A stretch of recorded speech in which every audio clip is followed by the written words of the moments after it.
था क्योंकि 6 दिसंबर को वहां पर थे और बाबरी मस्जिद को शहीद कर दिया गया। अरे भाई, आप डिप्टी चीफ मिनिस्टर हैं, आप संविधान के ऊपर, आइन के ऊपर ओथ लिए हैं और आप जिस दिन डिमोलिशन हुआ था उसको आप कह रहे हैं कि बड़ा अच्छा काम हुआ। वो प्रोवोक नहीं कर रहे हैं, वो इंसाइट नहीं कर रहे हैं। एक डिप्टी सीएम रहकर इस तरह की बकवास कर रहे हैं। और अगर देवेंद्र फडणवीस को इतना हिम्मत अब आ गई है तो कोर्ट में जाकर कहना था कि हाँ, मैंने तोड़ा मस्जिद को, कहना था ना। आपने नहीं कहा, डर के नहीं कहा आपने, और किसी को सजा नहीं हुई उसमें।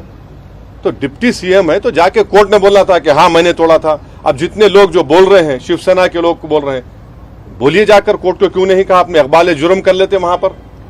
भाई, अगर आप डरते क्यों हैं जेल से? और ये प्राइम मिनिस्टर की सरकार ने उस क्रिमिनल जजमेंट के खिलाफ अपील नहीं की।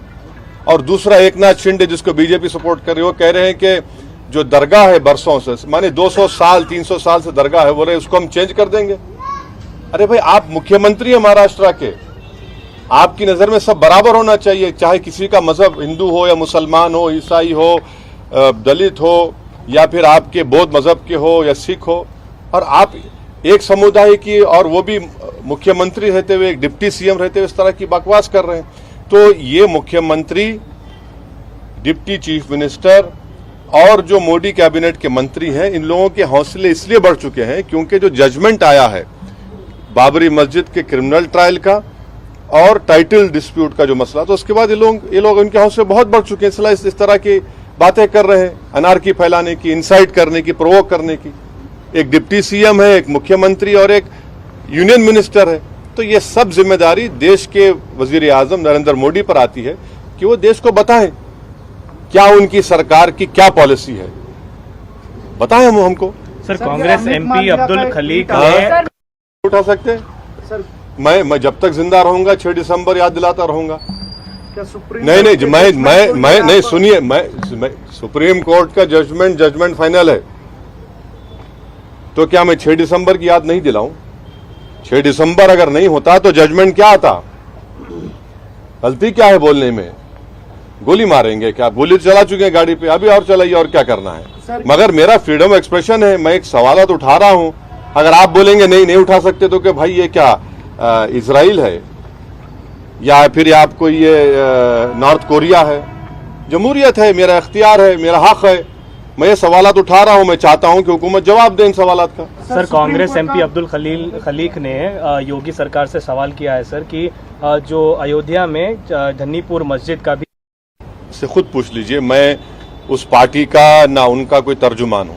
सर, ये सुप्रीम कोर्ट का जजमेंट आप बोल रहे हैं कि फाइनल है, आगे भी जो ज्ञान वापिका अभी चल रहा है और कृष्ण, ये सुन लीजिए कृष्ण, आप जो मथुरा ईदगाह की बात कर रहे हैं, आज से 55 साल पहले मुसलमान और हिंदू भाई बैठकर उसमें तस्विया कर लिए, कोर्ट रजिस्टर्ड एग्रीमेंट कराए और उत्तर प्रदेश का सुन्नी वक्फ बोर्ड उसकी इजाजत दिया। मुसलमानों ने जमीन दी हिंदू भाइयों को और हिंदू भाइयों ने मुसलमानों को जमीन दी। करीब 8 एकड़ जमीन मुसलमानों ने दी। परनाले का जो परनाला जो बहता ना पानी का, उसका रुख बदला गया। अब आप बताइए, जब 1965 में 1965 में एग्रीमेंट हो गया और 2024 में आज आप आकर कहते हैं कि हम उस फैसले को नहीं मानते, तो प्लेस ऑफ वर्शिप एक्ट की फिर क्या माने हैं?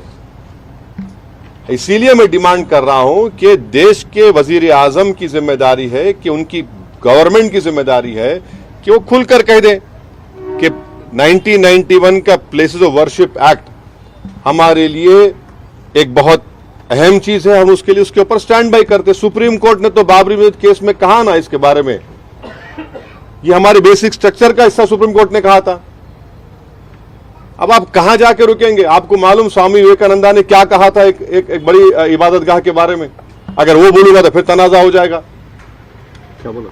आप पढ़ लीजिए, आप लोग पढ़ते नहीं तो मैं क्या करूं? सर, पार्लियामेंट चुनाव आने वाले हैं सर। को कम्युनल कहा आपके स्टेटमेंट को कम्युनल कहा जा रहा है and you are trying to divide, bring the divide among. ऐसा है ना, असदुद्दीन ओवैसी ही इस मुल्क का सबसे बदनाम आदमी है, बाकी सब राजा हरिश्चंद्र की औलाद है, दूध के धुले हुए हैं, इनसे कोई गुनाह हो ही नहीं सकता, इनसे कुछ हो ही नहीं सकता।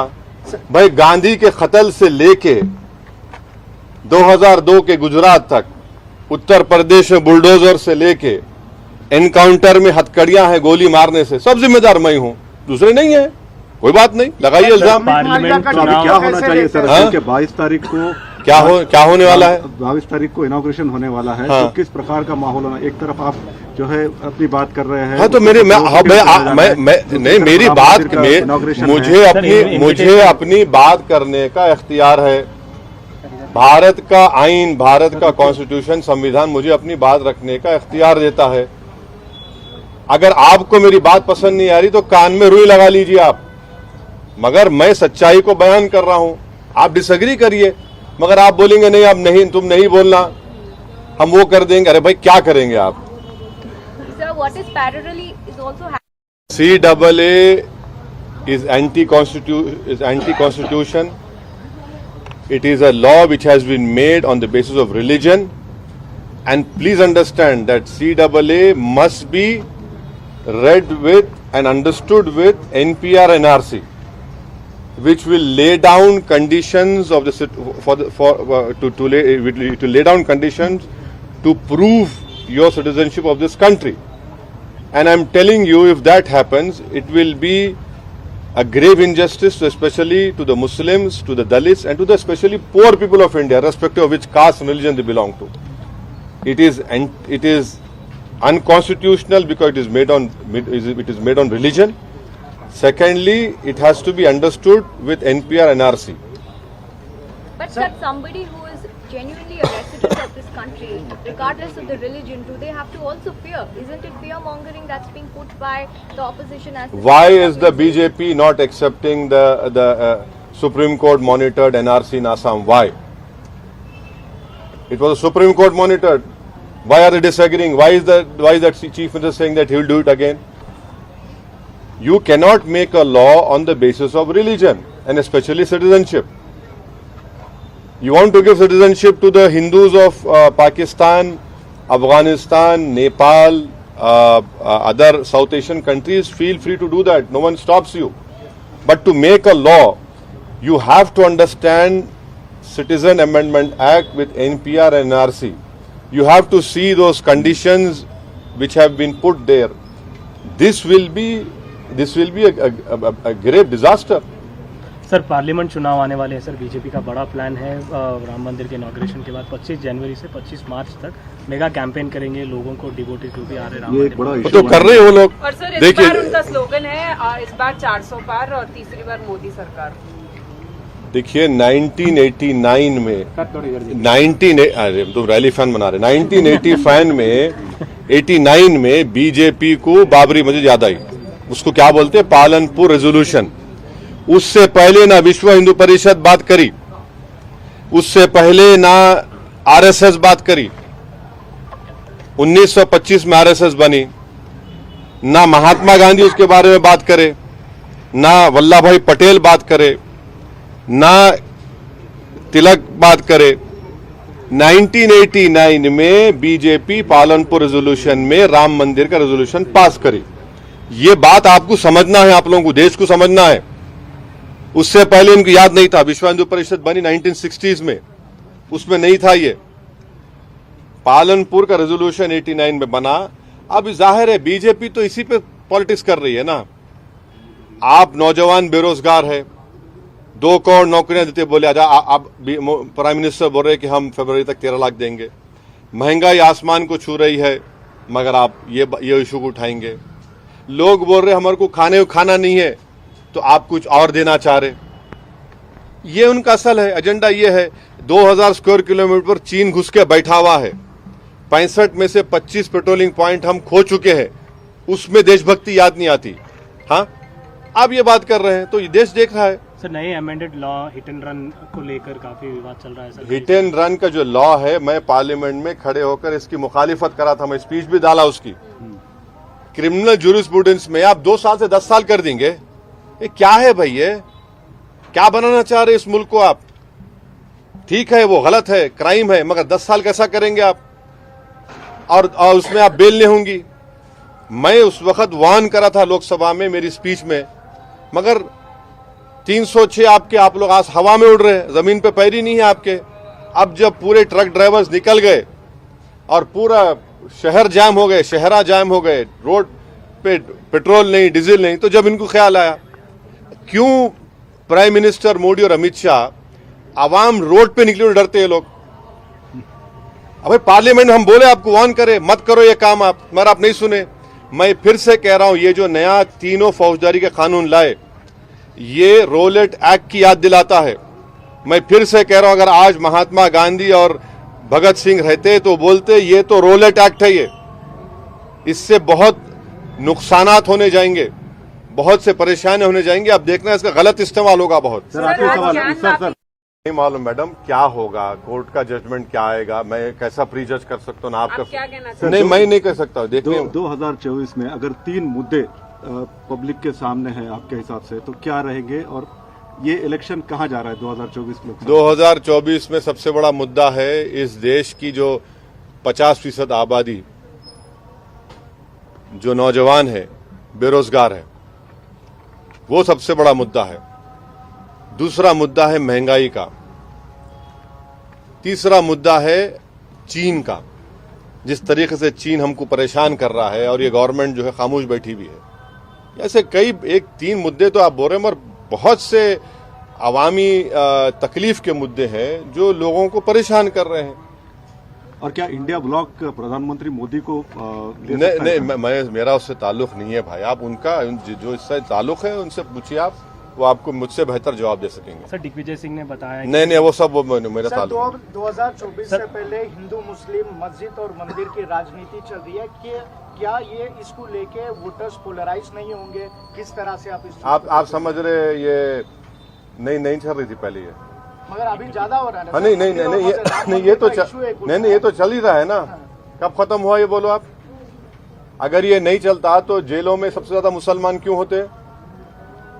14% मुसलमानों की आबादी, 20% जेल में है और 16% कन्विक्शन होता है। और जो तरक्की है होती है, जो इंटर जनरेशनल ऑपरेबिलिटी मोबिलिटी बोलिए, क्यों मुसलमानों में कम है? क्यों मुसलमान भारत की लोकसभा में कम क्यों, खाली 5-5.5% है? ये है ना, ये फैक्ट है। अगर ये फैक्ट नहीं होता तो भारत की पार्लियामेंट में, लोकसभा में जितने मुसलमानों की आबादी है कम से कम 50 जीत कर जाते, 55 जीत कर जाते। नहीं हो रहा है क्योंकि आप जो बोल रहे वो है वो। और 2014 से तो और बढ़ गया है ये। बीजेपी के पास एक मुस्लिम एमपी नहीं है। बीजेपी तो टिकट भी नहीं देती किसी को, मगर सबका साथ, सबका विकास, सबका विश्वास का बाजा बजाते हैं जरूर। सॉफ्ट हिंदुत्व ने बल्कि एक्चुअल हिंदुत्व फॉलो कर रहे हैं सब लोग। ये फैक्ट है। Sir we can not afford another Godhra. Congress उनसे पूछो भाई, मैंने सर आप ये लोकसभा में जो सरकार आई है प्रजल पालना, आप भी घूम रहे हैं। हाँ। और जगह जगह एप्लीकेशन देखिए गवर्नमेंट की जितनी भी स्कीमें रही थी, चाहे कोई पार्टी पावर में रहो या बरसर इख्तिदार रहो, एमआईएम पार्टी की जिम्मेदारी ये है और थी और रहेगी, और हम उसको बखूबी निभा रहे हैं कि जो गवर्नमेंट की स्कीम है वो गरीब आवाम तक मिले। इसीलिए प्रजा पालना में जो कांग्रेस पार्टी ने यहाँ पर वादे किए थे कि इंदिरम्मा इल्लू जो स्कीम है, अगर जाती घर है तो उसमें पैसा बना देंगे घर बनाने के लिए, या जाती घर नहीं है तो आप 2 BHK देंगे, जिसके पास वाइट रेशन कार्ड नहीं है उसको देंगे, 200 यूनिट इलेक्ट्रिसिटी फ्री देंगे, खवातीन को 2500 रुपये देंगे, जो ओल्ड एज हैं, बीमार हैं, उनको गवर्नमेंट पेंशन देंगी। तो हमारे एमआईएम पार्टी के बूथ लेवल प्रेसिडेंट्स जहां जहां ये सेंटर्स बनाए गए प्रजा पालना के फॉर्म देने के, वहां पर हम लोग पिछले 6 दिन से माशाल्लाह से 100 की तादाद में एमआईएम के मेंबर्स, कार्यकर्ता वहां बैठकर हेल्प डेस्क बनाकर गाइड कर रहे हैं। और हम उम्मीद करते हैं कि 6 तारीख के बाद जब ये आखिरी दिन होगा, यहाँ की जो रूलिंग पार्टी है वो इन तमाम एप्लीकेशंस को लेकर गरीबों तक जो उनके वादे थे उसको पूरा करेगी। सर ओल्ड सिटी में डेवलपमेंट को लेकर चर्चा हो रही है। सर सीएम रेवंत रेड्डी ने पर्सनली यहाँ पर जो है मेट्रो रेल की भी बात की है, इस पर क्या अच्छा है, डेवलपमेंट होना चाहिए ओल्ड सिटी में, क्यों नहीं होना चाहिए? तो आपका भी फ्रेंड